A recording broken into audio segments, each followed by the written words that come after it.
बाबा साहब के साथ इंसाफ किया या नहीं किया। मेरे दलित समाज के लोग बाबा साहब को सारे के सारे भगवान के रूप में मानते हैं। उस भगवान के साथ उन्हें इंसाफ किया नहीं किया ये सोचिएगा बस। मेरे भाई दलित समाज के भी लोग सारे ही बैठे हैं। आज हमें ये स्थापना दिवस के टाइम पर बड़े अफसोस से कहना पड़ता है कि जो बाबा साहब ने सपना देखा था, जितनी ज़िल्लतें और ज़ियादतें सह करके अपने आप को इस काबिल बनाया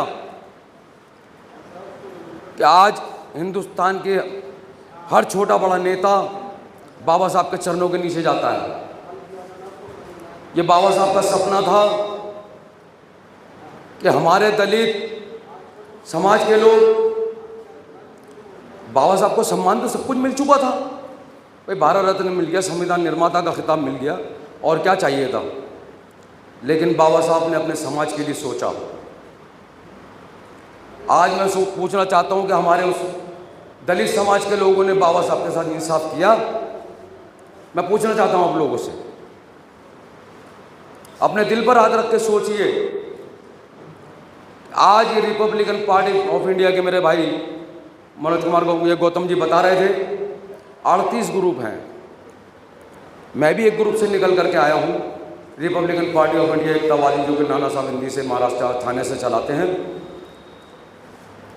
आप ये सोचिए कि मैं दिल्ली प्रदेश का ओहदा छोड़ करके दिल्ली प्रदेश का अध्यक्ष, पार्टी का खुद माली होकर के मेरे राजनीतिक गुरु बैठे हुए हैं, बुजुर्ग मेरे रिपब्लिकन पार्टी ऑफ इंडिया में लाने वाले मुझे रमेश कुमार, पूरनचंद, ये सब लोग बैठे हैं यहाँ पर। तो मैं दिल्ली का अपना इतना बड़ा ओहदा छोड़ करके, मैं ये भी ओहदा नहीं लेना चाहता, मैं एक कार्यकर्ता बाबा साहब का बनकर रहना चाहता हूँ।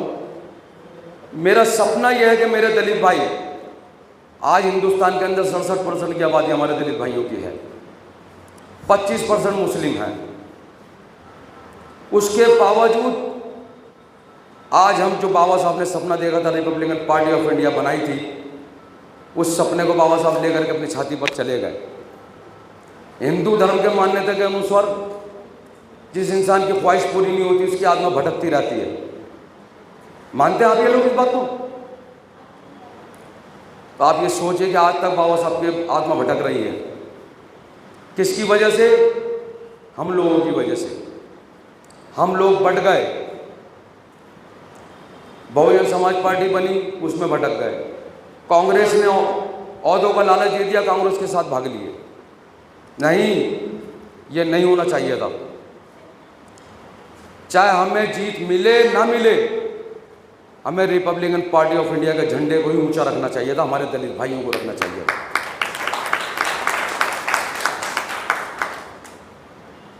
मैं आप लोगों से फिर आग्रह कर रहा हूं इस चीज का, आने वाला इलेक्शन तैयार है। आप में से कोई, सबसे बड़ी कमी क्या रहती है कि मैं अगर आज किसी ओहदे में बैठा हूं तो मैं उससे चिपक करके रहना चाहता हूं, हटना नहीं चाहता। ये फूट यूं ही रिपब्लिकन पार्टी ऑफ इंडिया में पड़ी है।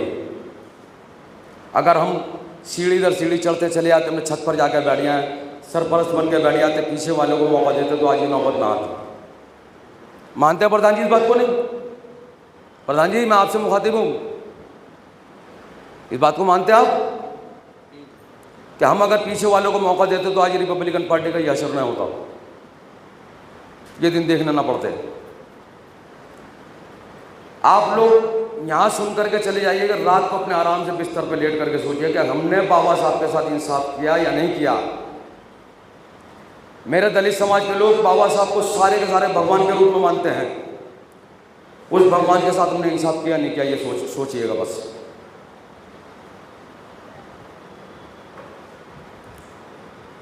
इलेक्शन तैयार है, आने वाले वक्त के अंदर हमने दुनिया की गुलामी कर ली। नई नई पार्टियां, जुमा 4 दिन से आई हुई पार्टी आम आदमी पार्टी, क्या था वजूद? आज दिल्ली के मुख्यमंत्री बने बैठे, दिल्ली की सरकार चला रहे। आरपीआई के अंदर हमारे डॉक्टर मलिक अब्बास महापौर रहे, उसके बावजूद हमारे को शर्म आती है हमें ये कहते हुए कि हम आरपीआई के लोग हैं। आज हमारी पार्टी हाशिए पर खड़ी है, 0%। तो भाइयों, यहाँ से मेरे बुजुर्ग भी बैठे हैं, मेरे से ज़्यादा बाबा साहब को समझने वाले लोग बैठे हैं। मैं इनसे अनुरोध करूँगा कि इलेक्शन आ रहा है, कोई भी आप में से ये भेदभाव हटा दो कि ये वो है। आप ये सोचो कि हम दलित हैं।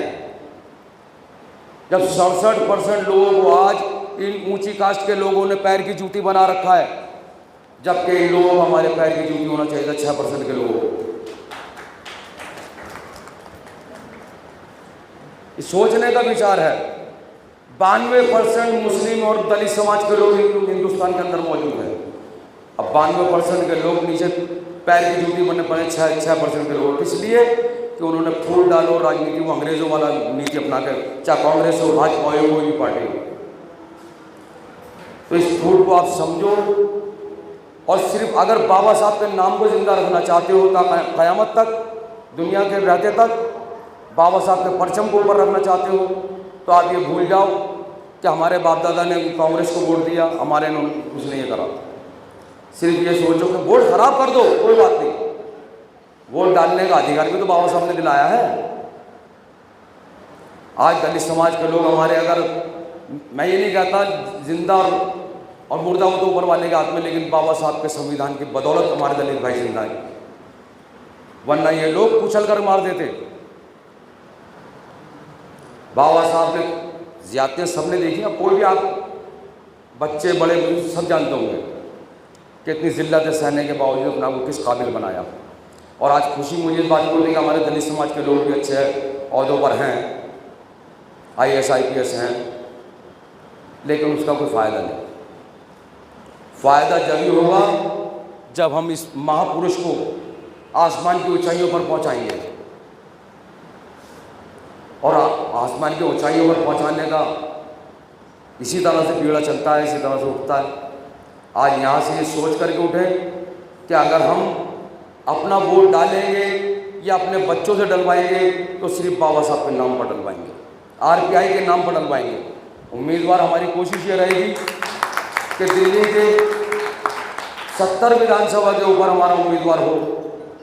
हमें टक्कर देनी है, हारेंगे कोई बात नहीं, एक बार हारेंगे, एक बार हरवाएंगे, तीसरी बार जीतने का मौका तो देगा ही देगा ऊपर वाला। तो ये सोच करके हमें चलना है। इसी के साथ मैं अपनी वार्ता को यहीं विराम देता हूँ, और हमारे भाई जो बहुत ज़्यादा मेरे पास सुबह 6 बजे घर पहुँच गए। देखो ये होती है मेहनत, ये मेहनत का नतीजा है कि तो पूरनचंद जी और हमारे ये आलेगन के बड़े भाई तो हमारे बहुत पुराने साथी रहे हैं। तो इसी तरह मेहनत करनी है, और 1 से 11 बनते हैं, और 11 से तो फिर आप 11 करोड़ भी बन सकते हैं। तो ये सोच करके हमें चलना है। आगे